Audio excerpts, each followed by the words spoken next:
Bidar DCC bank ಮೇಲೆ IT ದಾಳಿ.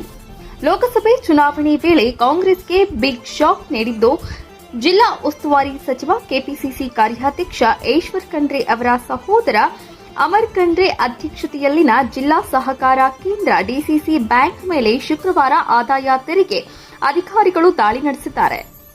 ನಗರದ ಬಸವೇಶ್ವರ ವೃತ್ತ ಹತ್ತಿರದ ಬ್ಯಾಂಕ್ಗೆ 15ಕ್ಕೂ ಹೆಚ್ಚು ಅಧಿಕಾರಿಗಳ ತಂಡದಿಂದ ದಾಳಿ ನಡೆದಿದೆ. ತೆಲಂಗಾಣ, ಯಾದಗಿರಿ, ಕಲಬುರಗಿಯಿಂದ ಐಟಿ ಅಧಿಕಾರಿಗಳ ತಂಡ ಬಂದಿದೆ. ಬ್ಯಾಂಕ್ನ ಸಿಬ್ಬಂದಿಗಳ ಮೊಬೈಲ್ ಬಂದ್ ಮಾಡಿ ದಾಖಲೆಗಳನ್ನು ಪರಿಶೀಲನೆ ನಡೆಸಲಾಗುತ್ತಿದೆ. ಸರ್ಕಾರದ ನಿಯಮ ಗಾಳಿಗೆ ತೂರಿ ಸಾಲವನ್ನ ನೀಡಲಾಗಿದೆ ಎಂಬ ಆರೋಪದ ಹಿನ್ನೆಲೆಯಲ್ಲಿ ದಾಳಿ ನಡೆದಿದೆ ಎನ್ನಲಾಗುತ್ತಿದೆ.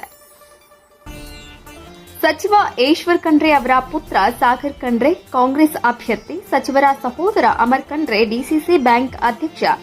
ಕಳೆದ ಅಕ್ಟೋಬರ್ನಲ್ಲಿ ನಡೆದ ಚುನಾವಣೆಯಲ್ಲಿ ಉಮಾಕಾಂತ ನಾಗಮಾರಪಳ್ಳಿ ಪೆನಾಲೆಯನ್ನ ಸೋಲಿಸಿ ಖಂಡ್ರೆ ಬ್ಯಾಂಕ್ ಸಾರಥ್ಯವನ್ನ ವಹಿಸಿಕೊಂಡಿದ್ರು. ಲೋಕಸಭೆ ಚುನಾವಣೆ ಸಂದರ್ಭದಲ್ಲಿ ಬ್ಯಾಂಕ್ ಮೇಲೆ ಐಟಿ ದಾಳಿ ನಡೆದಿದ್ದು ಕುತೂಹಲವನ್ನ ಮೂಡಿಸಿದೆ.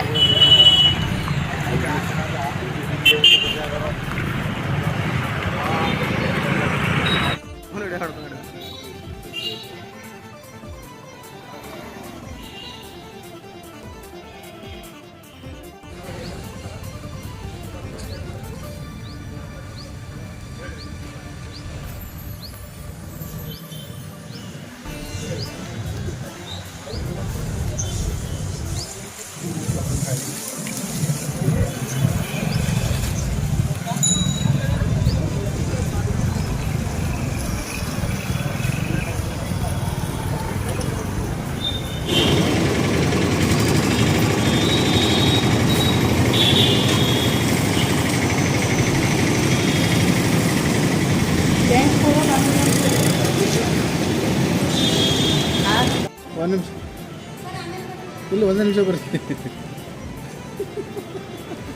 ಚಾವಿ ಇವ್ರು ಬಂದಿರ್ಬೇಕು. ನಿಂಬಲ್ ಅದಲ್ರಿ ಚಾವಿ ಸ್ಟಾಫ್ ಅದೇ ಇವ್ರು ಒಳಗೆ